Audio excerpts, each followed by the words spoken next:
ஜெபிப்போம். எங்கள் அன்பின் பரம தகப்பனே, துதிக்கிறோம், சோத்திரிக்கிறோம். உலகம் உண்டாவதற்கும்னு தான் எங்கள் மேல் வைத்த அன்புக்காக நன்றி. அந்த அன்பினாலே முதுகுமாரனா இயேசு எங்களுக்கு அந்த பூமியில் இரட்சகராக தந்திரலே அப்படினாலே நன்றி. இயேசு உங்களுக்காக உன்னதத்தை விட்டு இந்த உலகத்திலிருந்து எங்களைப் போல மாம்ச ரத்தமுடையவராய் பிறந்து பாவ சாபங்களை ஏற்றுக்கொண்டு எங்களுக்கு ரத்தம் சிந்தி ஜீவனை கொடுத்தீங்க, அதற்கு நன்றி. மரணத்தை ஜெயித்து உயிர்த்தெழுந்து ஜீவனுள்ள நம்பிக்கை கொடுத்து விட்டபடினால நன்றியப்பா. கிருபினால எங்களை ரட்சித்து மீட்டெடுத்த நாளிலிருந்து நாள்தோறும் மாறாமல் நம்முடைய கிருபைகளை தருகிறவரே, இன்றைக்கு நாங்கள் நிர்மூலமாகாமல் இருக்கிறது முது கிருபை, அதற்காக சோத்திரிக்கிறோம். எங்களை திக்கற்றலாக விடாமல் தந்த துணையாளரான பரிசுத்த ஆவியானவராகிய தேற்றரவாளனுக்கு நன்றி. எழுதி கொடுத்த ஜீவனுள்ள வார்த்தைகளுக்கு நன்றி, வாக்குத்தத்தங்களுக்கு நன்றி. அப்படியே உண்மையில போதுமானவரமாக இருக்கிறவரே துதிக்கிறேன், நம்ம சோத்திரிக்கிறோம். இந்த நாளிலும் நாள் தியானிக்கிற வேத வசனங்களை எங்களுக்கு ஆசீர்வாதமாக்கித்தாங்க. பேசுகிற அடியனையும் அடியார்களை ஆவியானவர் ஆட்கொண்டு நடத்தும். இயேசுவின் நாமத்தில் வேண்டுகிறோம் பரமபிதாவே, ஆமென்.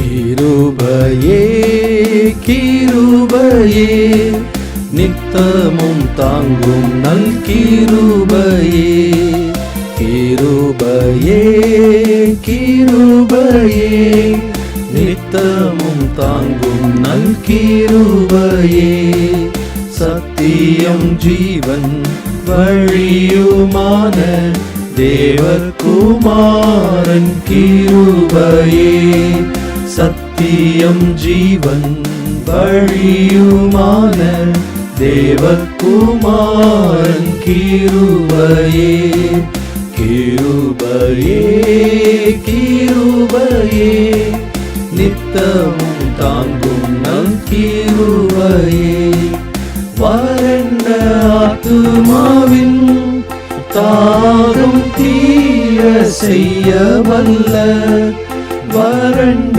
ஆத்துமாவின் தாகம் தீர செய்ய வல்ல, உன்னத ஆவியார் எம்மை நிரப்பும் கிருபையே, உன்னத ஆவியார் எம்மை நிரப்பும் கிருபையே, கிருபையே கிருபையே நித்தமும் தாங்கும் நல் கிருபையே, அழைத்த பாதையிலே சோர்வு தீர்க்கும் கிருபையே, அழைத்த பாதையிலே சோர்வு தீர்க்கும் கிருபையே, தளர்ந்த கரங்களை தாங்கி பிடிக்கும்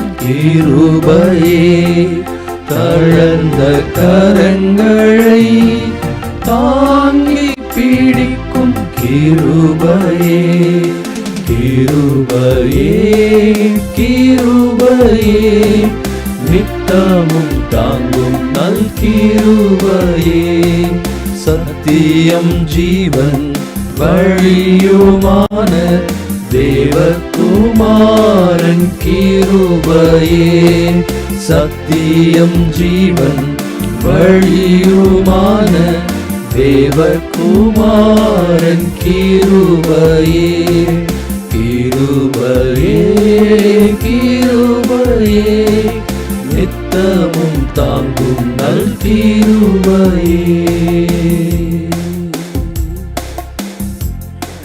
கர்த்தருடைய பரிசுத்தமுள்ள நாம மைப்படுவதாக. இந்த நாளிலும் 2 பேதுரு புத்தகம் 3ஆம் அதிகாரம் 10வது வசனத்தை வாசித்து நாம் தியானிப்போம். 2 Peter chapter 3 verse 10. கர்த்தருடைய நாள் இரவிலே திருடன் வருகிற விதமாய் வரும், அப்பொழுது வானங்கள் மடமட என்று அகன்று போம், பூதங்கள் வெந்து உருகிப்போம், பூமியும் அதிலுள்ள கிரியைகளும் எரிந்து அழிந்து போம்.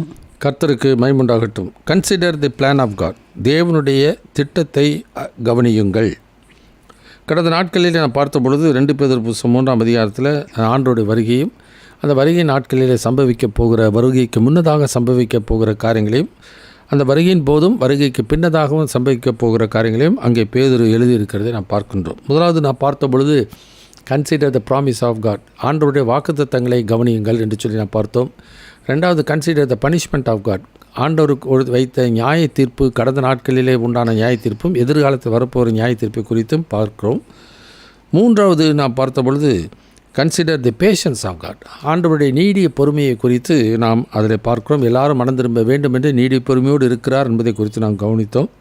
இன்றைக்கு நாம் தியானிக்க இருக்கிறது consider the plan of God, தேவனுடைய திட்டத்தை நாம் கவனிக்க வேண்டியதே மிக மிக அவசியம். தேவன் எல்லாவற்றையும் அதன் காலத்திலே நேர்த்தியாக செய்கிறார் என்பது நம்ம எல்லாருக்கும் தெரியும். இந்த சம்பவங்களெல்லாம் ஆண்டவர் உலகம் உண்டாவதற்கு முன்னதாகவே அவர் தீர்மானித்து செய்கின்ற ஒரு காரியம்.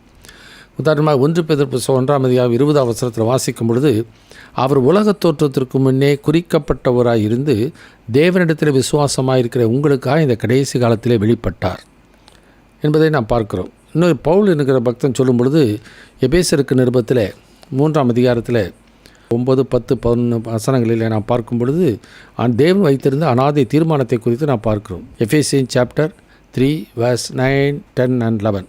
தேவன் நம்முடைய கர்த்தராகிய கிறிஸ்து இயேசுவுக்குள் கொண்டிருந்த அநாதி தீர்மானத்தின்படியே உன்னதங்களிலுள்ள துரைத்தனங்களுக்கும் அதிகாரங்களுக்கும் அவருடைய அனந்த ஞானமானது சபையின் மூலமாய் இப்பொழுது தெரியவரும் பொருட்டாக இயேசு கிறிஸ்துவை கொண்டு எல்லாவற்றையும் சிருஷ்டித்த தேவனுக்குள்ளே ஆதி காலங்கள் முதல் மறைந்திருந்த ரகசியத்தினுடைய ஐக்கியம் என்னதென்று எல்லாருக்கும் வெளிப்படையாக காண்பிக்கிறதற்கு இந்த கிருபை எனக்கு அளிக்கப்பட்டிருக்கிறது.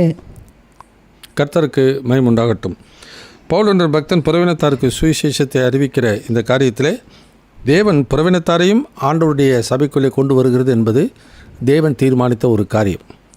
இன்றைக்கு நம்முடைய சபைகளிலே சொல்கிறது போல பழைய ஏற்பாட்டு பரிசுத்தவான்கள் தோழர்கள் என்றும் புதிய ஏற்பாட்டு பரிசுத்தவான்கள் எல்லாம் மனவாட்டி என்றும் சொல்லுகிற ஒரு போதனைகள் இன்றைக்கு எல்லா இடங்களிலும் இருக்கிறதை நாம் பார்க்கின்றோம்.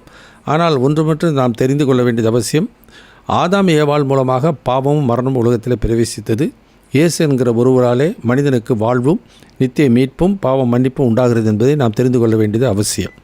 எனவே தேவன் உலக தோற்றத்திற்கு முன்னதாகவே இதையெல்லாம் அவர் தீர்மானித்து திட்டமிட்ட ஒரு காரியம். ஒவ்வொன்றையும் அவர் செயலாற்றும் பொழுது ஒவ்வொன்றையும் அவர் திட்டமிட்டு தான் செயலாற்றுகிறார்.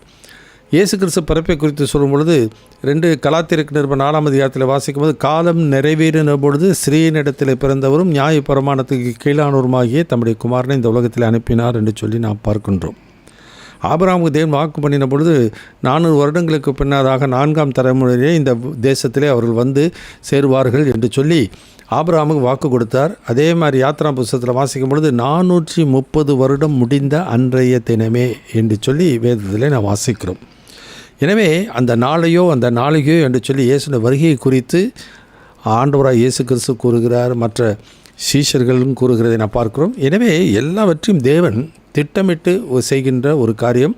எனவே அதை செய்ய தடுக்க யாராலும் முடியாது. உதாரணமாக ஏசாயா தீர்க்கதரிசன புத்தகத்தில் 43 நான் பார்க்கும் பொழுது 12வது வசனத்திலிருந்து வாசிக்க கேட்போம். Isaiah chapter 43 verse 12. நானே அறிவித்து ரட்சித்து விளங்க பண்ணினேன், உங்களில் இப்படி செய்யத்தக்க அந்நிய தேவன் இல்லை, நானே தேவன் என்பதற்கு நீங்கள் எனக்கு சாட்சிகள் என்று கர்த்தர் சொல்லுகிறார். எனவே ஆண்டவர் என்ன காரியத்தை சொல்லுகிற காரியத்தை அவர் அவ்விதமாக செய்கிற ஒரு காரியம். ஏன்னா அது தீர்மானித்த ஒரு காரியம். தேவன் தீர்மானித்த காரியத்தை ஒருவரும் தவிர்க்க முடியாது. எனவே இன்றைக்கு நாம் பார்க்கிறது consider the plan of God. அதில் 2 காரியங்கள் வாசிக்கிறோம். Coming day of the Lord, 2வது கன்சியூமிங் ஃபயர் ஃப்ரம் காட். அதாவது கம்மிங் டே ஆஃப் த லார்ட்னா ஆண்டவருடைய வருகையை குறித்த காலத்தை குறித்து நாம் பார்க்கின்றோம். 2வது கன்சியூமிங் ஃபயர் ஃப்ரம் காட், தேவனிடத்திலிருந்து புறப்பட்டு வரப்போகிற அக்கினியை குறித்து நாம் பார்க்கின்றோம். எனவே அந்த ஆண்டவருடைய வருகையின் காலத்தை குறித்து ஆண்டவர் தீர்மானித்தபடியே அவர் வரப்போகிறார்.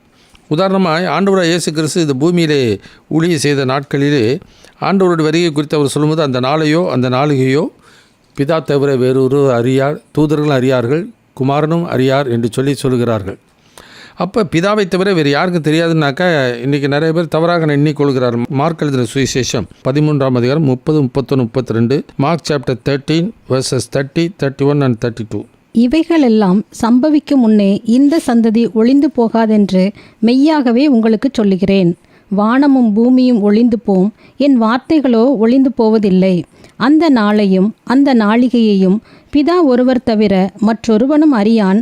பரலோகத்தில் உள்ள தூதர்களும் அறியார்கள், குமாரனும் அறியார். கர்த்தருக்கு மகிமையுண்டாகட்டும். சில பேர் என்ன பண்ணுறாங்க, தப்பாக புரிந்து கொண்டு தப்பான விளக்கம் வியாக்கியானம் சொல்கிறாங்க. ஒரு ஊழியர் சொன்னார், 40 வருஷத்துக்கு முன்னாடி ஒரு ஊழியர் சொன்னார், அது பிரிண்டிங் மிஸ்டேக்கு, குமாரன் அறிவியார் என்று சொன்னார்.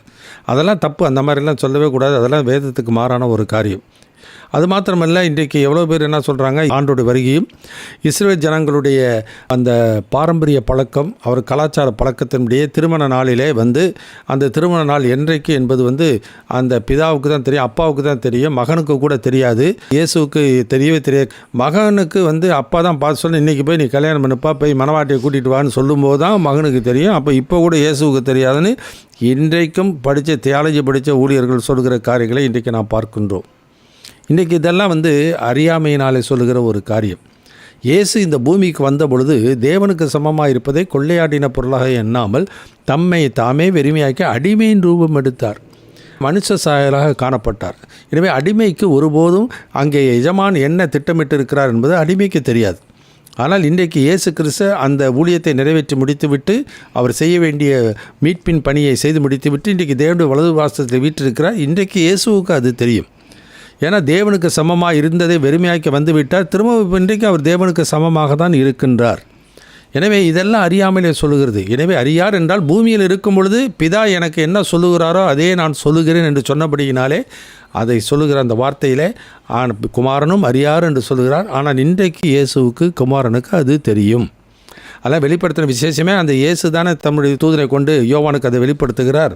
எனவே இந்த திட்டத்தை வெளிப்படுத்தும் பொழுது உதாரணமாக இயேசுனுடைய பாடு மரணத்தையும் மனுக்குலத்தினுடைய மீட்பையும் குறித்து நான் பார்க்கும்பொழுது எபிரேயருக்கு நிருபம் 1ஆம் அதிகாரத்தில் முதல் 2 வசனத்தை வாசிக்கிறோம். Hebrew chapter 1 verses 1 and 2. பூர்வ காலங்களில் பங்கு பங்காகவும் வகை வகையாகவும் தீர்க்கதரிசிகள் மூலமாய் பிதாக்களுக்கு திருவுளம் பற்றின தேவன் இந்த கடைசி நாட்களில் குமாரன் மூலமாய் நமக்கு திருவுளம் பற்றினார். எனவே பூர்வ காலங்களிலே பங்கு பங்காய் வகை வகையாய், ஏன்னாக்கா தீர்க்கதரிசிகளுக்கு சொல்லும் பொழுது இந்த இயேசுடைய பாடு மரணமும் அந்த பாடு மரணம் யாருக்கு என்பதை குறித்து ஆண்டவர் அந்த பழைய ஏற்பாட்டு தீர்க்கதரிசிகளுக்கு அது சொல்லலை, உங்களுக்கு இல்லைப்பா, இது பிற்காலங்களில் வரப்போகிற காரியம் என்று சொல்லி அவர்களுக்கு வெளிப்படுத்துகிறார். 1 பேதுரு புத்தகத்திலே 1ஆம் அதிகாரத்தில் நான் பார்க்கும் பொழுது 10, 11, 12 வசனத்தை வாசிக்கிறோம். 1 Peter chapter 1 verse 10, 11 and 12. உங்களுக்கு உண்டான கிருபையை குறித்து தீர்க்க தரிசனம் சொன்ன தீர்க்கதரிசிகள் இந்த ரட்சிப்பை குறித்து கருத்தாய் ஆராய்ந்து பரிசோதனை பண்ணினார்கள். தங்களில் உள்ள கிறிஸ்துவின் ஆவியானவர் கிறிஸ்துவுக்கு உண்டாகும் பாடுகளையும் அவைகளுக்கு பின்வரும் மகிமைகளையும் முன்னறிவித்த போது இன்ன காலத்தை குறித்தார் என்பதையும் அந்த காலத்தின் விசேஷம் இன்னதென்பதையும் ஆராய்ந்தார்கள். தங்கள் நிமித்தம் அல்ல, நமது நிமித்தமே இவைகளை தெரிவித்தார்கள் என்று அவர்களுக்கு வெளியாக்கப்பட்டது. பரலோகத்திலிருந்து அனுப்பப்பட்ட பரிசுத்த ஆவியினாலே உங்களுக்கு சுவிசேஷத்தை பிரசங்கித்தவர்களை கொண்டு இவைகள் இப்பொழுது உங்களுக்கு அறிவிக்கப்பட்டு வருகிறது. இவைகளை உற்று பார்க்க தேவதூதரும் ஆசையாய் இருக்கிறார்கள். எனவே யாருக்கு எதை வெளிப்படுத்த வேண்டும் என்று தேவன் திட்டமிடுகிறாரோ அந்த திட்டமிட்டபடி தான், தீர்மானித்தபடி தான் அவரவர்களுக்கு அந்த காரியங்களை ஆண்டவர் வெளிப்படுத்துகிறார். எப்படி பூர்வ கால பங்கு பங்காய் வகை வகையாய் தீர்க்கதரிசிகளுமாய் பிதாக்களுக்கு திருவுளம் பற்றினார், கடைசி நாட்களிலே குமாரன் மூலமாய் ஆண்டவர் தெரியப்படுத்தி விட்டார். இயேசு சொல்லும்பொழுது அறியப்படாத ரகசியம் இல்லை, வெளிக்கு வராத மறைபொருளும் இல்லை என்று சொல்லி ஆண்டவர் தம்முடைய சத்திய வேதத்தை நமக்கு சீஷர்கள் மூலமாக தெரியப்படுத்தி விட்டார். எனவே இன்றைக்கு அந்த coming day of the Lord, ஆண்டவருடைய வருகையினுடைய காலத்தை குறித்து சொல்லும் பொழுது 1ஆம் வருகை 2ஆம் வருகை என்று சொல்லி நாம் எல்லாரும் கேள்விப்பட்டிருக்கோம், எல்லாருக்கும் தெரியும். அது 1வது வருகை என்று சொல்லும் பொழுது மனுக்குலத்தை மீட்பதற்காக, 2வது வருகை வரும்பொழுது இந்த உலகத்திலே நித்திய நீதியை நிலைநாட்டுவதற்காகவும் தமக்காக காத்து கொண்டிருக்கிறவர்களுக்கு ரட்சிப்பை அருளும்படி 2வது தரம் பாவம் இல்லாமல் தரிசனமாவார் என்று சொல்லி நாம் பார்க்கின்றோம். எனவே coming day of the Lord இதில் 2 காரியங்கள் வாசிக்கிறோம். அன்எக்ஸ்பெக்டட் அண்ட் அன்அவாய்டபிள், அதாவது எதிர்பாராத ஒரு காலத்திலே தான் ஆண்டவர் வரப்போகிறார். 2வது அவர் வருகையின் போது நடக்கிற சம்பவங்களை ஒருபோதும் தவிர்க்கவும் அதிலிருந்து தப்பித்துக்கொள்ள எந்த மனிதனாலும் முடியவே முடியாது. வாசிக்கலாம். 1வது காரியம் மத்தேயு எழுதின சுவிசேஷம் 24ஆம் அதிகாரம் 47வது வசனத்தை வாசிக்கிற. Matthew chapter 24 verse 47. தன் ஆஸ்திகள் எல்லாவற்றின் மேலும் அவனை விசாரணைக்காரனாக வைப்பான் என்று மெய்யாகவே உங்களுக்கு சொல்லுகிறேன். அந்த ஊழியக்காரனோ பொல்லாதவனாயிருந்து என் ஆண்டவன் வர நாள் செல்லும் என்று தன் உள்ளத்திலே சொல்லிக்கொண்டு தன் உடன் வேலைக்காரரை அடிக்கத் தொடங்கி வெறியரோடை புசிக்கவும் குடிக்கவும் தலைப்பட்டால் அந்த ஊழியக்காரன் நினையாத நாளிலும் அறியாத நாளிகையிலும் அவனுடைய எஜமான் வந்து அவனை கடினமாய் தண்டித்து மாயக்காரரோடே அவனுக்கு பங்கை நியமிப்பான். அங்கே அழுகையும் பற்கடிப்பும் உண்டாயிருக்கும். எனவே அந்த ஊழியக்காரன் நினையாத நாளிகையிலே, நிலையாத நேரத்திலே, காலத்திலே தான் ஆண்டவர் வரப்போகிறார். இன்னும் தெளிவாக சொல்லப்போனால், கரெக்டாக சொல்லணுன்னாக்கா, நீங்கள் நினையாத நாளிகையிலே மனுஷகுமாரன் வருவார். அவ்வளோதான் சொல்லிட்டார். ஆண்டவரே சொல்லிட்டார், நீங்கள் நினையாத நாளிலே மனுஷகுமாரன் வருவார். ஆகினால எப்பொழுதும் நாம் ஆண்டோட வருகைக்கு ஆயத்தமுள்ளவராக எதிர்பார்ப்போடு கூட இருக்கணும். 1 தெசலோனிக்கர் 1:10 வாசிக்கிறோம், இனி வரும் கோபாக்கினை நின்று நீங்களாக்கி ரட்சிக்கிறவருமாக இருக்கிற இயேசு கிறிஸ்து பரலோகத்திலிருந்து வருவதை நீங்கள் எதிர்பார்த்து கொண்டிருக்கிறதை அவர்கள் அறிவிக்கிறார்களே என்று சொல்லி அங்கே 1 தெசலோனிக்கர் 1:10 வாசிக்கிறோம். எனவே அன்எக்ஸ்பெக்டட், எதிர்பாராத விதமாக இன்னும் சில வசனங்களை வாசிக்கலாம். 1 தெசலோனிக்கர் புத்தகம் 5 முதல் வசனத்தை வாசிக்கலாம். 1 தெசலோனிக்கர் சாப்டர் 5:1. சகோதரரே, இவைகள் நடக்கும் காலங்களையும் சமயங்களையும் குறித்து உங்களுக்கு எழுத வேண்டுவதில்லை. இரவிலே திருடன் வருகிற விதமாய் கர்த்தருடைய நாள் வருமென்று நீங்களே நன்றாய் அறிந்திருக்கிறீர்கள். எனவே திருடன் வருகிற வண்ணமாய், அப்போ எப்போ வருவான் என்று திருடன் திருடவும் கொல்லவும் அழிக்க வருகிறானே, வேறொன்றுக்கு வரான். எனவே எப்போ வருவார் ஆண்டவர் என்பது யாருக்கும் தெரியாது. நிறைய பேர் என்ன சொல்கிறாங்க, திருடன் சொல்லும் பொழுது, இந்த ஆண்டோட வருகை குறித்து சொல்லும் பொழுது என்ன உதாரணம் சொல்கிறாரோ அந்த உதாரணத்துடைய கருப்பொருளை தான் நாம் எடுத்துக்கொள்ளணும்.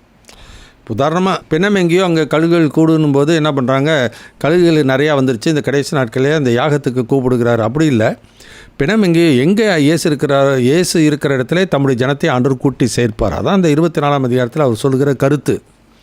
அதை விட்டுட்டு என்ன பண்ணுறாங்க, திருடன் நாளையில் வருவான், திருடன் போய் இயேசுவை சொல்ல முடியுமா? யோசித்து பார்க்கணும். திருடன் இந்த நாளையில் வருவான் என்று யாருக்கும் தெரியாது. எனவே எதிர்பாராத விதமாக ஆண்டவர் வருவார் என்பதை நாம் புரிந்து கொள்ளுதல் மிக மிக அவசியம். எனவே யோவான் 10 சொல்லும்பொழுது திருடன் திருடவும் கொல்லவும் அழிக்கவும் வருகிறான்னு சொல்லும்போது அங்கே பிசாசை குறித்து சொல்லுகிறார்.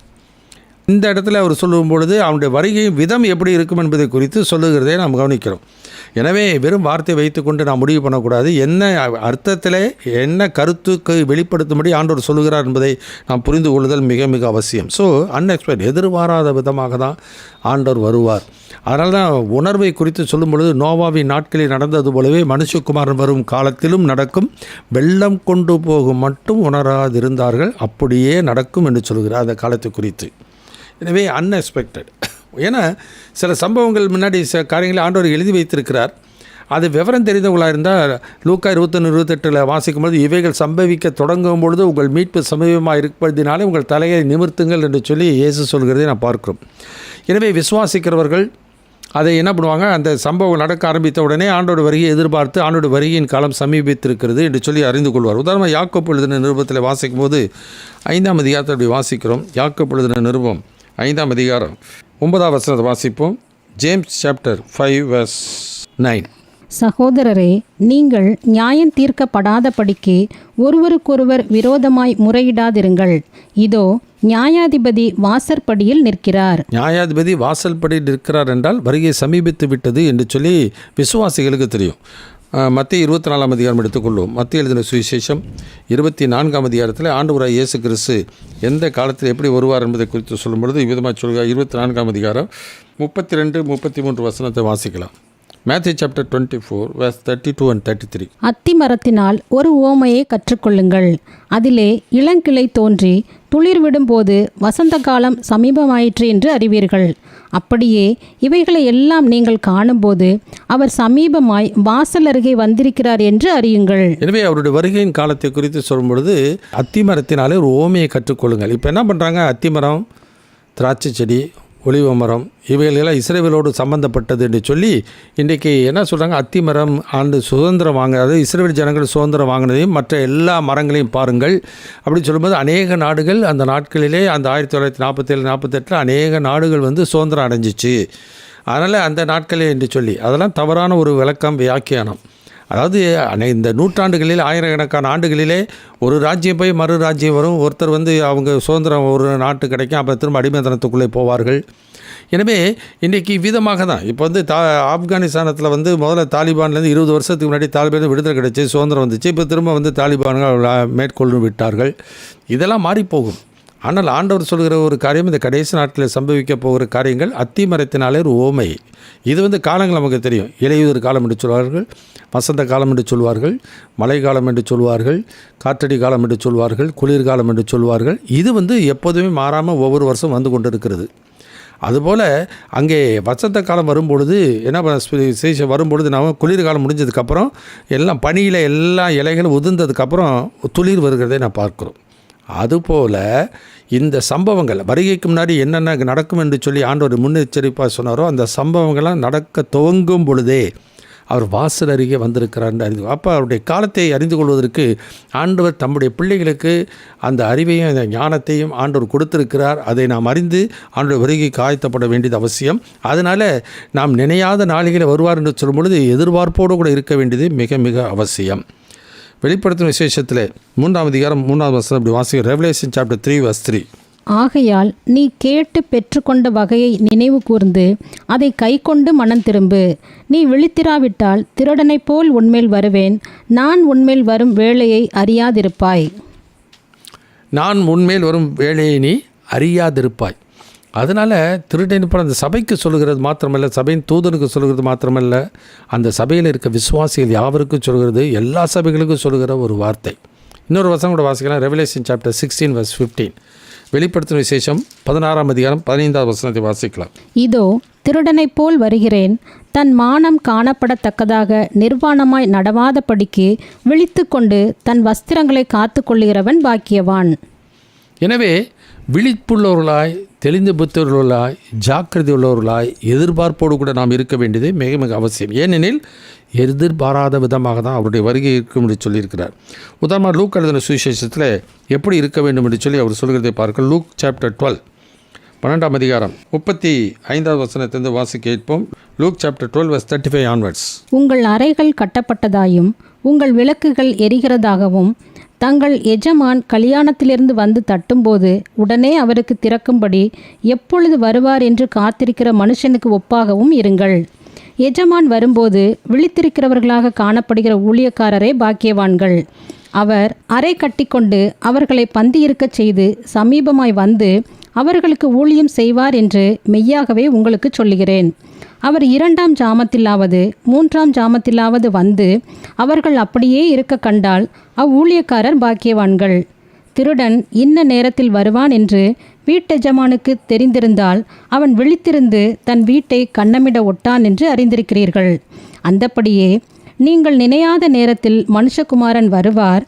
ஆகையால் நீங்களும் ஆயத்தமாயிருங்கள் என்றார். கர்த்தருக்கு மகிமை உண்டாகட்டும். முதல் காரியம், ஆண்டவருடைய வருகையின் காலத்தில் வாழ்கிற விசுவாசிகள் அந்த எதிர்பார்ப்போடு கூட ஆயத்தமாக எப்பொழுதும் இருக்க வேண்டியது மிக மிக அவசியம். ஏனெனில் எதிர்பாராத விதமாக தான் அவருடைய நாள் வரும். அன்எக்ஸ்பெக்டட். ரெண்டாவது அன்அவாய்டபுள். அந்த நாட்களில் வரும்போது என்ன சம்பவிக்க போகுதோ அதை தடுக்க தவிர்க்க யாராலும் முடியாது. அவர் திட்டமிட்டு தீர்மானித்த காரியத்தின்படி தான் நடக்கும். உதாரணமாக இந்த நாட்களிலே கொரோனா முதலாவது வந்தது. கொரோனா வந்த உடனே அதுக்கு மருந்து கண்டுபிடிக்கணும்னு சொல்லி எல்லோரும் என்ன பண்ணாங்க, அது வேக்சின் கண்டுபிடிக்குன்னு சொல்லி உலகத்தில் இருக்கிற எல்லா மருத்துவர்களும் அந்த ஆராய்ச்சி ஸ்தலங்களிலெல்லாம் என்ன பண்ணாங்க, ஆராய்ச்சி செய்து மருந்து இன்றைக்கி போடுறாங்க. அது போடும்போது நார்மலாக 2-3 வருஷத்துக்கு மேலே ஆகுமா அந்த வேக்சின் பொதுவாக கண்டுபிடிக்கிறதுக்கு. இருந்தாலும் அவர்கள் துரிதமாக அதனுடைய பாதிப்பு அதிகமாகி கொண்டே போகிறதுனால லட்சக்கணக்கில் மக்கள் மறிகிறார் என்பதனாலே அது உடனே என்ன பண்ணாங்க, அதுக்கு துரிதமாக மருந்து கண்டுபிடிச்சி போடுறாங்க. முதல்ல ஒரு வேக்சின் போட்டாங்க. அது உடனே ஒரு மாதத்தில் அடுத்த வேக்சின் போடணுன்னாங்க. அப்புறம் கொஞ்ச நாள் ஆச்சு, 3 மாதம் கழித்து போடணுன்னாங்க. அப்புறம் 6 மாதம் கழித்து போடணுன்னாங்க. அப்புறம் 2வது அலைனாங்க, 3வது அலைனாங்க. இப்போ 2 ஊசியும் பார்த்தாது 3 பூஸ்டர் டோஸும் போடணுன்னுவாங்க. அதுக்கடுத்து இன்னும் என்ன சொல்கிறாங்க, இன்னும் ஒவ்வொரு வருஷமும் போட வேண்டி வரும் போல் இருக்குது, 6 மாதத்தோடு போட வேண்டி இருக்கும் போல் இருக்குது. ஏன்னாக்கா இவர்களாலே அதை தடுக்கவும் தவிர்க்கவும் இவர்களாலே முடியவில்லை. இது உலகத்தில் இயற்கையில் நடக்கிற ஒரு காரியம். மனிதன் செய்த தவறுகள். மனிதனை செம்மையாக உண்டு பண்ணினார். ஆனால் அவனும் அநேக உபாய தந்திரங்களை தனக்கு உண்டு பண்ணி கொண்டதனுடைய விளைவுகள் எதை விதைக்கிறானோ அதை அறுக்கக்கூடிய ஒரு சூழ்நிலை. இதை இவரால் என்ன பண்ண முடியல, அதை தடுக்க தவிர்க்க முடியல. அதற்கு தகுந்த மாதிரி என்ன பண்ணுறாங்க, அவங்க ஊசி போட்டு எப்படியாச்சும் காப்பாற்றி கொள்ளலாம். ஆனால் ஒரு நாள் வரப்போகிறது, அந்த நாளிலே நடக்க போகிற அந்த காரியத்திற்கு தப்பிக்க தவிர்க்க யாராலும் முடியாது. உதாரணமாக வாசிக்கும் போது ஏசாயா தீர்க்கதரிசன புத்தகம் 34ஆம் அதிகாரம் 4வது வசனம். Isaiah chapter 34:4. வானத்தின் சர்வ சேனையும் கரைந்து வானங்கள் புஸ்தகச் சுருளை போல் சுருட்டப்பட்டு அவைகளின் சர்வ சேனையும் திராட்சை செடியின் இலைகள் உதிர்கிறது போலவும் அத்திமரத்தின் காய்கள் உதிர்கிறது போலவும் உதிர்ந்து விழும். இன்னொரு வசனம் வாசிப்போம். 51 அதிகாரம் 6வது வசனம். Isaiah chapter 51 verse 6. உங்கள் கண்களை வானத்துக்கு ஏறெடுங்கள், கீழே இருக்கிற பூமியையும் நோக்கி பாருங்கள். வானம் புகையைப் போல் ஒளிந்து போம், பூமி வஸ்திரத்தைப் போல் பழசாய்ப்போம், அதன் குடிகளும் அப்படியே ஒளிந்து போவார்கள். என் ரட்சிப்போ என்றென்றைக்கும் இருக்கும், என் நீதி அற்றுப்போவதில்லை. இன்னொரு வசனத்தை வாசிக்க கேட்போம்.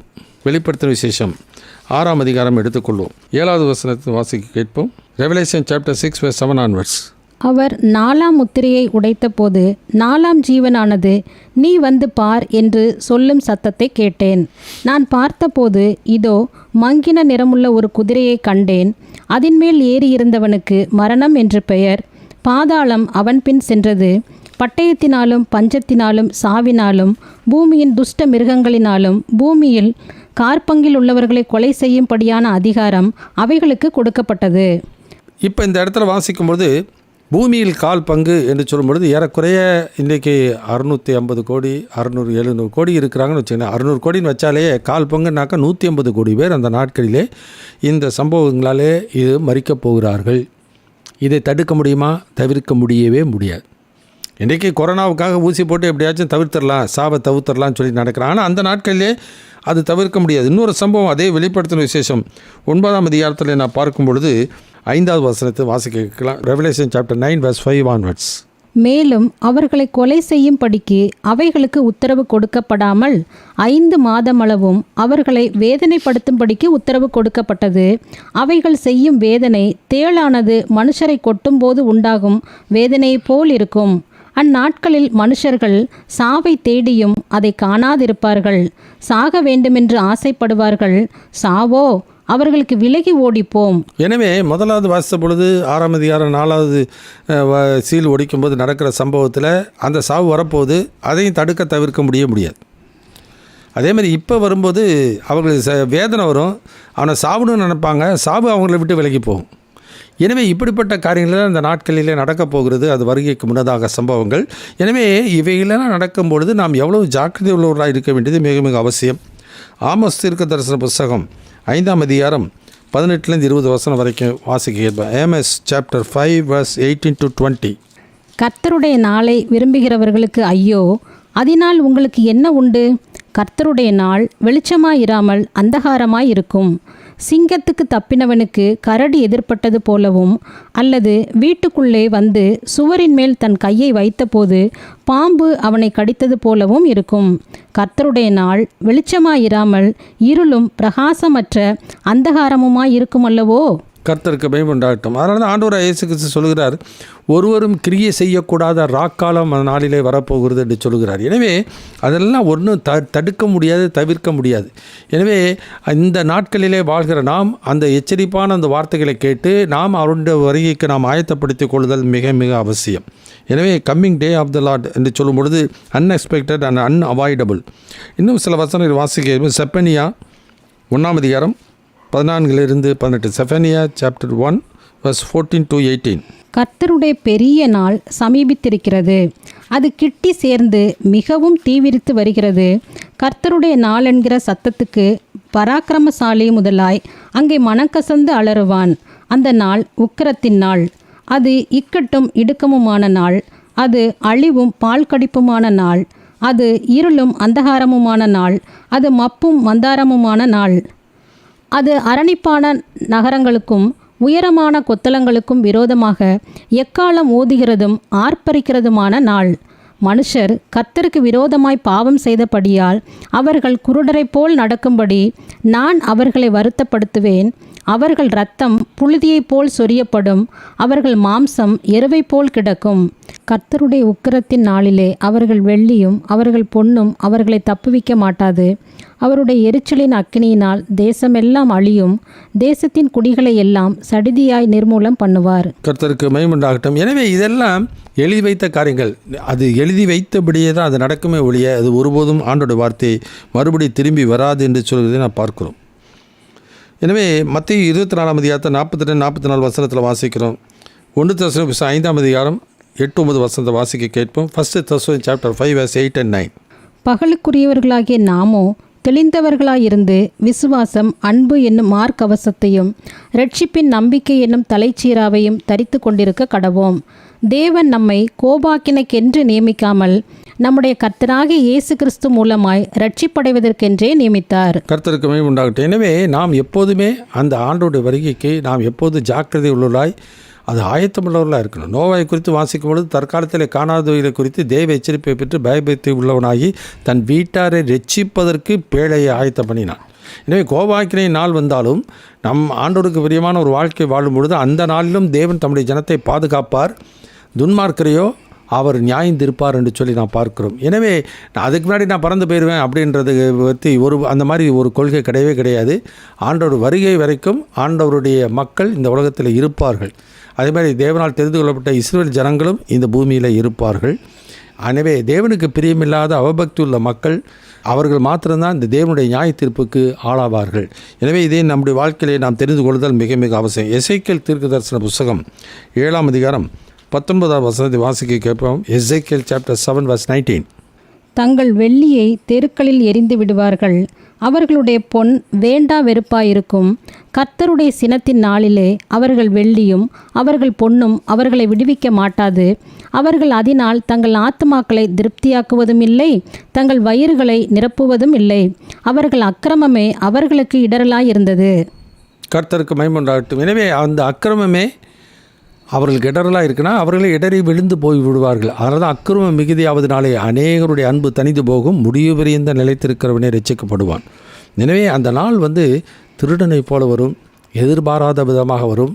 அதை தவிர்க்கவும் தப்பித்து கொள்ளவும் இந்த உலகத்திலே முடியவே முடியாது. குறித்த காலத்திலே ஆண்டவராகிய இயேசு கிறிஸ்து இந்த பூமிக்கு வருவார்.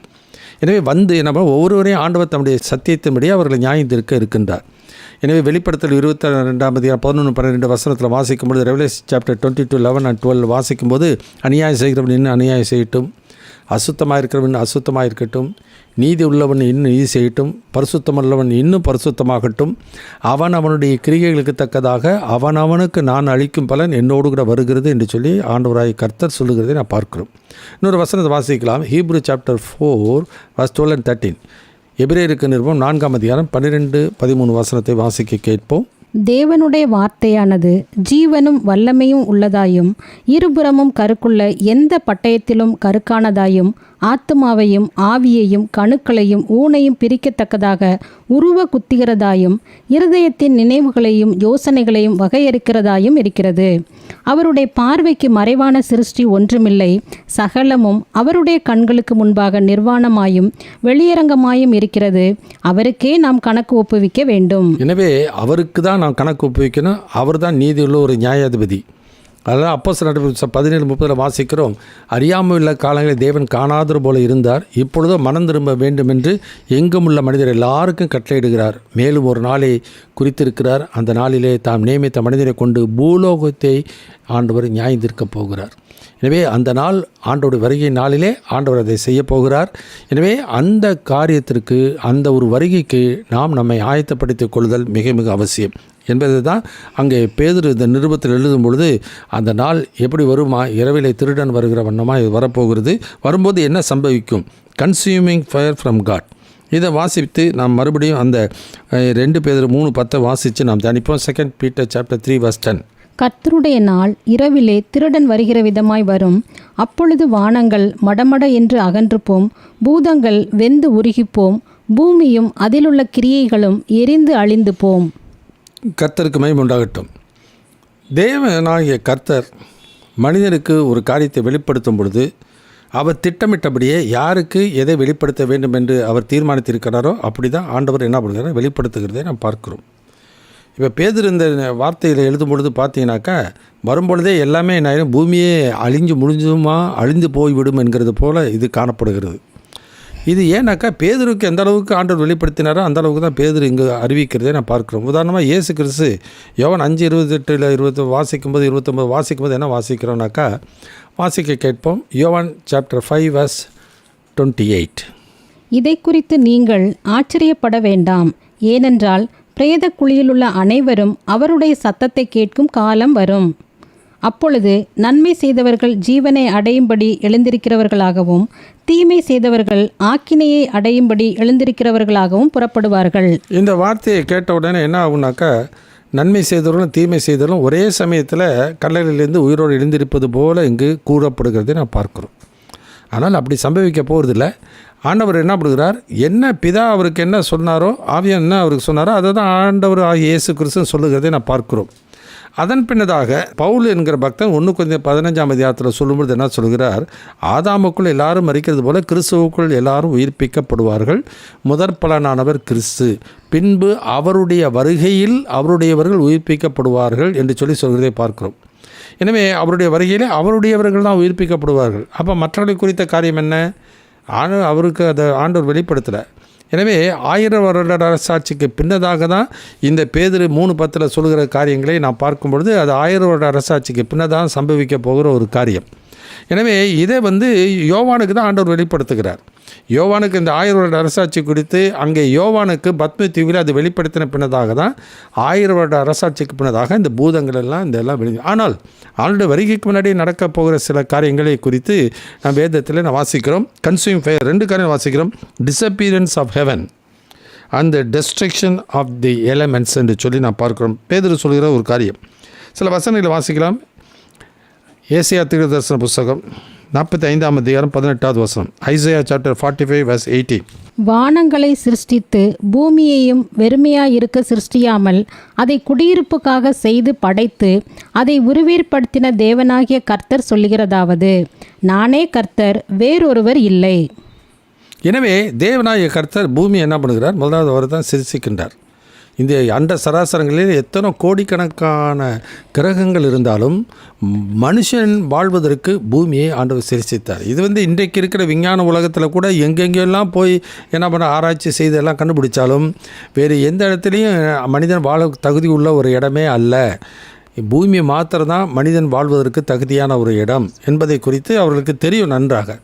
இந்த பரியாசக்காரர்கள் அதையெல்லாம் ஏற்றுக்கொள்கிறதில்லை. அவர்கள் அது அறிவுபூர்வமாக உலக பிரகாரமாக நினைக்கிறபடியினாலே அவர்கள் முயற்சி செய்கிறார்கள், வேறு எங்கேயாவது நம்ம போய் குடியிருக்கலாமான்னு சொல்லி இன்றைக்கி முயற்சி செய்கிறார்கள். கிரகங்களில் போய் குடியிருக்கலாம், சந்திரனில் போய் குடியிருக்கலாம் என்று சொல்லி இன்றைக்கி அதற்காக பிரயாசப்பட எவ்வளவோ கோடிக்கணக்கான பணங்கள், எவ்வளவோ கோடியாக பணம் செலவு பண்ணுகிறதை நான் பார்க்கின்றோம். ஆனால் இவைகளெல்லாம் என்ன சம்பவிக்க போது, ஆண்டவர் இயேசு வரும்பொழுது என்ன நடக்கப் போகிறது, உதாரணம் வாசிக்கலாம். வெளிப்படுத்துகிற விசேஷம் 6ஆம் அதிகாரம் 12லேருந்து 17 வசனம் வாசிக்க கேட்போம். Revelation chapter 6 verse 12 to 17. அவர் 6ஆம் முத்திரையை உடைக்க கண்டேன். இதோ பூமி மிகவும் அதிர்ந்தது, சூரியன் கருப்பு கம்பளியைப் போல கருத்தது, சந்திரன் இரத்தம் போலாயிற்று. அத்திமரமானது பெருங்காற்றினால் அசைக்கப்படும் போது அதன் காய்கள் உதிர்கிறது போல வானத்தின் நட்சத்திரங்களும் பூமியிலே விழுந்தது. வானமும் சுருட்டப்பட்ட புஸ்தகம் போலாகி விலகி போயிற்று. மலைகள் தீவுகள் யாவும் தங்கள் இடங்களை விட்டு அகன்று போயின. பூமியின் ராஜாக்களும் பெரியோர்களும் ஐஸ்வர்யவான்களும் சேனை தலைவர்களும் பலவான்களும் அடிமைகள் யாவரும் சுயாதீனர் யாவரும் பர்வதங்களின் குகைகளிலும் கண்மலைகளிலும் ஒளித்து கொண்டு பர்வதங்களையும் கண்மலைகளையும் நோக்கி, நீங்கள் எங்கள் மேல் விழுந்து சிங்காசனத்தின் மேல் வீற்றிருக்கிறவருடைய முகத்திற்கும் ஆட்டுக்குட்டியானவருடைய கோபத்திற்கும் எங்களை மறைத்து கொள்ளுங்கள். அவருடைய கோபாக்கினையின் மகா நாள் வந்துவிட்டது, யார் நிலை நிற்கக்கூடும் என்றார்கள். கர்த்தருக்கு மகிமை உண்டாகட்டும். இன்னொரு வசனம் வாசிக்கலாம். எபிரேயருக்கு எழுதின நிருபம் 1ஆம் அதிகாரம் 10, 11, 12 வசனம். Hebrew chapter 1 verse 10 to 12. கர்த்தாவே, நீர் ஆதியிலே பூமியை அஸ்திவாரப்படுத்தினீர். வானங்கள் உம்முடைய கரத்தின் கிரியைகளாயிருக்கிறது. அவைகள் அழிந்து போம், நீரோ நிலைத்திருப்பீர். அவைகள் எல்லாம் வஸ்திரம் போல் பழமையாய்ப்போம். ஒரு சால்வையைப் போல அவைகளை சுருட்டுவீர், அப்பொழுது மாறிப்போம். நீரோ மாறாதவராயிருக்கிறீர். உம்முடைய ஆண்டுகள் முடிந்து போவதில்லை என்றும் சொல்லியிருக்கிறது. கர்த்தருக்கு ஸ்தோத்திரம். அதே எபிரேயர் 12ஆம் அதிகாரம் 26வது வசனத்தை வாசிக்க கேட்ப. Hebrew chapter 12 verse 26. அவருடைய சத்தம் அப்பொழுது பூமியை அசைய பண்ணிற்று. இன்னும் ஒரு தரம் நான் பூமியை மாத்திரமல்ல வானத்தையும் அசைய பண்ணுவேன் என்று இப்பொழுது வாக்குத்தத்தம் செய்திருக்கிறார். இன்னும் ஒரு தரம் என்கிற சொல்லானது அசையாதவைகள் நிலைத்திருக்கத்தக்கதாக அசைவுள்ளவைகள் உண்டாக்கப்பட்டவைகள் போல மாறிப்போம் என்பதை குறிக்கிறது. எனவே அசைவுள்ளவைகள் உண்டாக்கப்பட்டவைகள் போல மாறிப்போகும். அப்போ அவைகள் எப்படி உண்டாக்கப்பட்டது? அதை வாசிக்கும் போது இல்லாதவைகளை இருக்கிறது போல அழைக்கிற தெய்வம். இல்லாததிலிருந்து ஆண்டவர் அழைத்தார், அவைகளை சிருஷித்தார், அந்த வார்த்தையின்படி அவர் எல்லாத்தையும் படைத்தார். அதே வார்த்தையினாலே அவைகள் மறுபடியும் இல்லாமலே போகிறது. எனவே அசைவில்லாதது எது? தேவன் நமக்காக தாம் திட்டமிட்டபடியே அவர் ஏற்படுத்தின ராஜ்யம். அது 27ஆம் வசனத்தில் வாசிக்கிறோம். அதே 12 அசைவில்லாத ராஜ்யத்தை பெறுவர்களாகிய நாம். அப்போ அசைவில்லாத ராஜ்யம் தேவன் நமக்காக ஏற்படுத்தின ஒரு ராஜ்யம். அது நித்தியத்தில் நிலைத்திருக்க போகிறது. அசைவுள்ளதெல்லாம் எது? இன்றைக்கு காணுகிற இந்த உலகத்தில் இருக்கிற அண்ட சராசரங்கள், சூரிய சந்திரன் நட்சத்திரம் எல்லாவற்றையும் ஆண்டவர் என்ன பண்ண போகிறார்? எல்லாவற்றையும் அழித்து போட போகிறார். அதெல்லாம் மாறி போக போகிறது. ஆனால் பேதுருவுக்கு இந்த 1000 வருட அரசாட்சியை பற்றி வெளிப்படுத்தவில்லை. எனவே தான் அவர் என்ன பண்ணுகிறார்? இந்த 1000 வருட அரசாட்சிக்கு பின்னதாக நடக்கப் போகிற காரியத்தை அவர் என்ன பண்ணுகிறார்? இந்த இடத்துல அவர் குறிப்பிடுகிறதை நாம் பார்க்கின்றோம். ஏசாயா தீர்க்கதரிசன புத்தகம் 24ஆம் அதிகாரம் 19-20 வசனத்தை அப்படி வாசிக்கிறோம். Isaiah chapter 24 verse 19 and 20. தேசம் நொறுங்கவே நொறுங்கும், தேசம் முறியவே முறியும், தேசம் அசையவே அசையும். வெறித்தவனைப் போல தேசம் தள்ளாடி ஒரு குடிலை போல பெயர்த்து போடப்படும். அதன் பாதகம் அதன் மேல் பாரமாயிருக்கையால் அது விழுந்து போம், இனி எழுந்திராது. அக்காலத்தில் கர்த்தர் உன்னதமான சேனையை உன்னதத்திலும் பூமியின் ராஜாக்களை பூமியிலும் விசாரிப்பார். கர்த்தருக்கு மகிமையுண்டாகட்டும். எனவே அவர் விசாரிக்க போகிற ஒரு காலம் வரப்போகிறது. அந்த நாளிலே ஆண்டவராகிய கர்த்தர் இந்த பூமியிலே வாசம் பண்ணுகிற அவரை ஏற்றுக்கொள்ளாத மக்களை நியாயந்திருக்க போகிறார். அவர் யார் தெரிந்து கொண்டவர்களை இந்த பூமியில் வைத்திருக்கிற அந்த மக்களை கொண்டு 1000 வருடம் இந்த பூமியிலே அரசாட்சி செய்ய போகிறார். அவரை ஏற்றுக்கொண்ட மக்களும் அவருக்கு கீழ்ப்பிடிந்து அவருடைய வருகைக்கு ஆயத்தம் இருக்கிற மக்களும் 1000 வருடம் அரசாட்சி செய்ய போகிறார். இது பேதுருவுக்கு வெளிப்படுத்தப்படவில்லை. அது யோவானுக்கு பின்னதாக அந்த 1வது நூற்றாண்டுடைய இறுதி பகுதியிலே தான் வெளிப்படுத்துகிறார். இப்போ பவுல் வெளிப்படுத்தினது பேதுருக்கு வெளிப்படுத்தினதெல்லாம் கிபி 64-65 நீரோ மன்னன் காலத்துக்கு முன்னதாக வெளிப்படுத்தினது எழுதி முடித்து விட்டார்கள். ஆனால் யோவானுக்கு வெளிப்படுத்தினதோ அந்த கிபி 95ஆவது ஆண்டுக்கு பின்னதாக அவருக்கு வெளிப்படுத்தின காரியங்களே அவர் வெளிப்படுத்தின விசேஷம். யோவான் எழுதின சுவிசேஷம், 1 யோவான், 2 யோவான், 3 யோவான் என்று வெளிப்படுத்தின விசேஷம். இவை எல்லாவற்றையும் அதன் பின்னதாக யோவான் எழுதுகிறார். எனவே அவருக்கு வெளிப்படுத்தின காரியங்கள் இவர்களுக்கு வெளிப்படுத்தப்படவில்லை. எனவே எவைகளை ஆண்டவர் அவர்களுக்கு வெளிப்படுத்தினாரோ அதுதான். சில காரியங்களை பேதுருவே சொல்கிறார், பவுலுக்கு வெளிப்படுத்தின காரியங்களை அறிந்து கொள்ள முடியல. அதே 2 பேதுரு புத்தகம் 3ஆம் அதிகாரம் 15ஆவது வசனத்தில் வாசிக்கிறோம். 2 Peter chapter 3 verse 15. மேலும் நம்முடைய கர்த்தரின் நீடிய பொறுமையை இரட்சிப்பென்று எண்ணுங்கள். நமக்கு பிரியமான சகோதரனாகிய பவுலும் தனக்கு அருளப்பட்ட ஞானத்தினாலே இப்படியே உங்களுக்கு எழுதியிருக்கிறான். எல்லா நிருபங்களிலும் இவைகளை குறித்து பேசியிருக்கிறான். அவன் சொன்னவைகளில் சில காரியங்கள் அறிகிறதற்கு அரிதாயிருக்கிறது. கல்லாதவர்களும் உறுதி இல்லாதவர்களும் மற்ற வேத வாக்கியங்களை புரட்டுகிறது போல தங்களுக்கு கேடு வரத்தக்கதாக இவைகளையும் புரட்டுகிறார்கள். எனவே எங்கள் வசனம் வாசிக்கும் போது சில காரியங்கள் புரிந்து கொள்வதற்கு கடினமாக இருக்குதுன்னு சொல்லி பேதுருவே சொல்கிறார். ஏன்னாக்கா பேதுருக்கு அது வெளிப்படுத்தப்படலை. அதனால் அவங்க என்ன இவர்கள் எல்லாரும் ஆதியில் வரும்போது யூதர்களுடைய பின்னணியில் வந்தபடினாலே பரலோக ராஜ்யம் என்பது யூதர்களுக்கு மாத்திரம்தான் உண்டு என்பதை குறித்து அவர்கள் எதிர்பார்ப்பு இருந்தது. எனவே அந்த எதிர்பார்ப்போடு தான் ஆண்டவராக இயேசு கிறிஸ்துவிடத்தில் அவர் பரலோகத்தை எடுத்துக்கொள்ளப்படுவதற்காக அவரிடத்தில் விசாரிக்கிறார்கள்.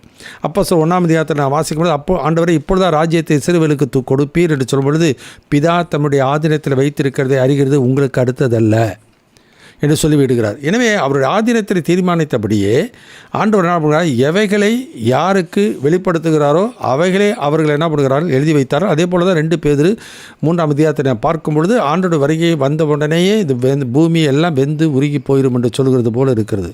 ஆனால் ஆண்டோட வருகை நாளிலே சூரியன் இருளும் சந்திரன் அங்கே தன் ஒளி கொடாதிருக்கும்.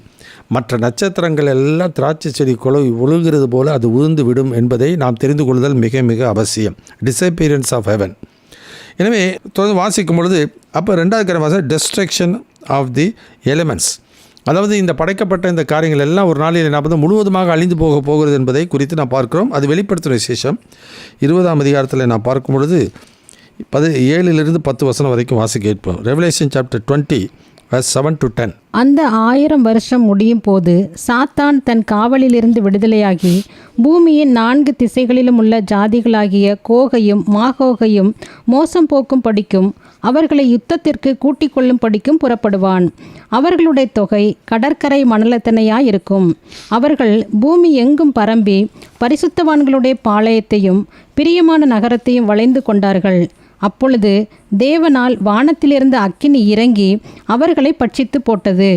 மேலும் அவர்களை மோசம் போக்கின பிசாசானவன் மிருகமும் கள்ள தீர்க்கதரிசிகளும் இருக்கிற இடமாகிய அக்கினியும் கந்தகமுமான கடலிலே தள்ளப்பட்டான். கர்த்தருக்கு மேம்பட்ட டெஸ்ட்ரக்ஷன் ஆஃப் அன்ரைச்சஸ் பீப்புள், அதாவது அநீதிக்காரர்களே தேவன் நியாயந்திருக்க போவது மாத்திரமல்ல, இதற்கெல்லாம் காரணமாக இருந்த அந்த பிசாசானவன், அந்த கிறிஸ்து, கள்ளத்தீர்க்கதரிசி எல்லாருமே அந்த அக்னியும் கந்தகம் இருக்கின்ற கடலிலே பங்கடைய போகிறார்கள். அவரை பின்பற்றி போன மக்கள் 1000 வருடங்கள் முடிந்த பின்னதாக அவர்கள் வானத்திலிருந்து அக்கினி இறக்கி அவர்களை அழித்து விடுகிறது மாத்திரமல்ல, இந்த வானமும் பூமியும் முழுவதுமாக அவர் அழித்து விட்டு 21ஆம் அதிகாரத்தில் 1ஆம் வசனத்தை வாசிக்கும் பொழுது இப்படி வாசிக்கிறோம். Revelation chapter 21 verse 1 onwards. பின்பு நான் புதிய வானத்தையும் புதிய பூமியையும் கண்டேன்.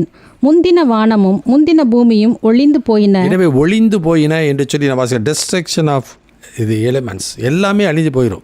இன்றைக்கி நாம் காணுகிற இந்த உலகமும் காணுகிற சூரிய சந்திர நட்சத்திரங்கள் எல்லாமே ஒரு நாளிலே முழுவதுமாக அழிந்து போய் புதிய வானம் புதிய பூமி வரப்போகுது. எனவே கன்சியூமிங் ஃபயர். எனவே நாம் என்ன பண்ணணுமா, எபிரேயர் 12, 27, 28 வசனத்தில் வாசிக்கும்போது அசைவில்லாத ராஜ்யத்தை பெறுவர்களாகிய நாம், நமக்கு ஆண்டவர் ஒரு மாறாத ஒரு ராஜ்யத்தை தமது குமாரனாய் இயேசுவின் மூலமாக அவர் என்ன பண்ணுகிறார், ஸ்தாபிக்க இருக்கின்றார். அதை தாவீதுக்கு ஆண்டவர் உடன்படிக்கை பண்ணினார். அந்த தாவீதின் உடன்படிக்கைப்படியே 1000 வருடம் அரசாட்சி செய்து முடித்து விடுவார்கள். அதற்கப்புறம் ஆண்டவர் நித்திய காலமெல்லாம் அவர் அரசாட்சி செய்ய போகிறார். அவரோடு கூட அவருக்கு கீழ்ப்படிந்து வாழ்கிற மக்களும் அவருக்கு பிரியமாய் வாழ்ந்த மக்களும் நித்திய காலமெல்லாம் அரசாட்சி செய்ய போகிறார்கள். அது வெளிப்படுத்தின விசேஷம் 22ஆம் அதிகாரம் 5வது வசனத்தை அப்படி வாசிக்கிற ரெவலேஷன் சாப்டர் 22 verse 5. அங்கே ராக்காலம் இராது, விளக்கும் சூரியனுடைய வெளிச்சமும் அவர்களுக்கு வேண்டுவதில்லை. தேவனாகிய கர்த்தரே அவர்கள் மேல் பிரகாசிப்பார். அவர்கள் சதா காலங்களிலும் அரசாளுவார்கள். எனவே 1000 வருடம் அரசாட்சி செய்வது என்பது இந்த பூமியிலே, ஆனால் சதா காலம் அரசாட்சி செய்வது என்பது இந்த வானமும் பூமி முழுவதுமாய் அழிக்கப்பட்ட பின்னதாக புதிய வானம் புதிய பூமியில் தான் 1000 வருடம் அரசாட்சி செய்ய போகிறார். இது தேவன் திட்டமிட்டு செய்கின்ற ஒரு காரியம். இதை தான் 2 பேதுரு புத்தகத்தில் 3ஆம் அதிகாரத்தில் 6-7 வசனத்தில் பேதுரு அதை ஏற்கனவே எழுதியிருக்கிறார். The punishment of God, consider the punishment of God என்று சொல்லி நாம் தியானித்தான் வாசிக்க கேட்போம். 2 Peter சாப்டர் 3 verse 6 and 7. அப்பொழுது இருந்த உலகம் ஜலப்பிரளயத்தினாலே அழிந்ததென்பதையும் மனதார அறியாமல் இருக்கிறார்கள். இப்பொழுது இருக்கிற வானங்களும் பூமியும் அந்த வார்த்தையினாலேயே அக்கினிக்கு இரையாக வைக்கப்பட்டு தேவ பக்தி இல்லாதவர்கள் நியாயம் தீர்க்கப்பட்டு அழிந்து போகும் நாள் வரைக்கும் காக்கப்பட்டிருக்கிறது. அந்த குறித்த காலம் வரைக்கும் இந்த பூமி காக்கப்பட்டிருக்கிறது.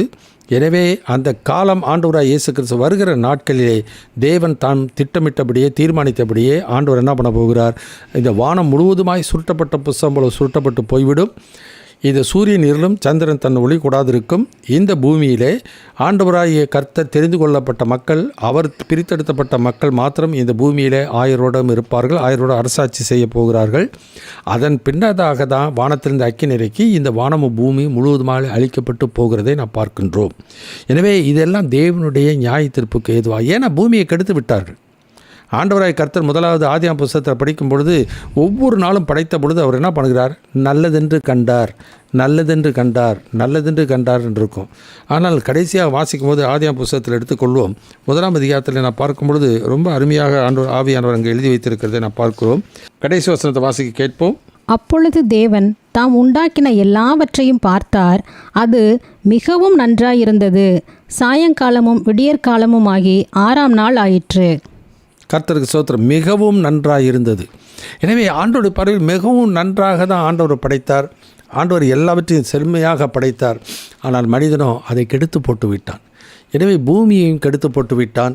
இந்த படைப்புகள் எல்லாவற்றையும் கெடுத்து போட்டான். தான் கெட்டது மாத்திரமல்ல, தான் வாழ்கிற பூமியை அவன் கெடுத்து போட்டபடியினாலே ஆண்டவர் அந்த அநியாயக்காரர்களை நியாயந்திருக்கிறது மாத்திரமல்ல, இந்த கெடுத்து போட்ட பூமியையும் ஆண்டவர் அக்கினியினாலே அழிக்கப் போகிறார்.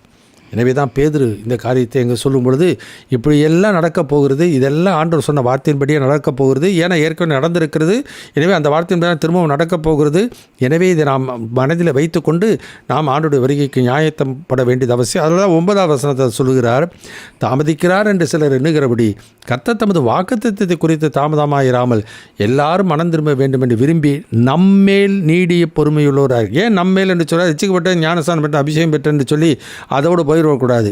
நம்முடைய வாழ்க்கையிலே அந்த ரட்சிப்பு நிறைவேற நாம் பிரயாசப்பட வேண்டியது அவசியம். ஏன்னா தமக்காக காத்து கொண்டிருக்கிறவர்களுக்கு ரட்சிப்பு ஏறும்படி 2வது தரம் பாவம் இல்லாமல் தரிசனமாக போகிறார். எனவே அந்த கடைசி காலத்தில் வெளிப்பட ஆயத்தமாக இருக்கிற ரட்சிப்புக்கு ஏதுவாக தேவனுடைய பலத்தினாலே காக்கப்பட்டிருக்கிற உங்களுக்கு அந்த சுதந்திரம் பரலோகத்தில் வைக்கப்பட்டிருக்கிறது என்று 1 பேதுரு 1ஆம் அதிகாரத்தில் பேதுரு சொல்லுகிறதை நாம் பார்க்கிறோம். எனவே 1 தெசலோனிக்கர் 5:23 வாசிக்கிறோம், சமாதானத்தின் தேவன் தாமே உங்களை முற்றிலும் பரிசுத்தமாக்குவாராக, உங்கள் ஆவி ஆத்துமா சரீரம் முழுவதும் கர்த்தராக இருக்கிற இயேசு கிறிஸ்து வரும்பொழுது குற்றமற்றதாக இருக்கும்படி காக்கப்படுவதாக என்று சொல்லி, எனவே இதெல்லாம் நம்முடைய மனதில் வைத்துக்கொண்டு தேவன் செய்ய போகிற காரியங்களை முன்னதாக தம்முடைய சீஷர்களை கொண்டு ஆவியானவரை கொண்டு எழுதி வைத்திருக்கிறபடியினாலே அவைகளை நாம் அறிந்து புரிந்து நோவாவை போல தற்காலத்திலே காணாதவைகள் குறித்து தேவ எச்சரிப்பை பெற்று பயபக்தி உள்ளவனாய் தன் வீட்டாரை ரட்சிப்பதற்கு பேழையை ஆயத்தம் பண்ணினது போல நம்முடைய வாழ்க்கையிலே ஆவியானவர் இதற்கு நம்மை ஆயத்தப்படுத்துகிறவர் தேவனே. ஆவியினும் அச்சாரத்தை நமக்கு தந்தவரும் அவரே. எனவே நாம் தரிசித்து நடவாமல் விசுவாசித்து நடக்கிறோம். எனவே ஆவியானவர் சபைகளுக்கு சொல்கிறதை காதுள்ளவர்களாக இருப்போமானால், விசுவாசிப்போமானால் நாம் அதை ஏற்றுக்கொள்வோம். ஆண்டோட வருகைக்கு நாம் ஆயத்தப்படுவோம். கண்களை மூடுவோம், நான் ஜெபிக்கலாம். எங்கள் அன்பின் பரம தகப்பனே, துதிக்கிறோம், சோத்திரிக்கிறோம். இன்றைக்கு நாள் தியானித்த வேத பகுதிகளுக்காக நன்றி செலுத்துகிறோம். தேவரீர் எல்லாவற்றையும் திட்டமிட்டீர்.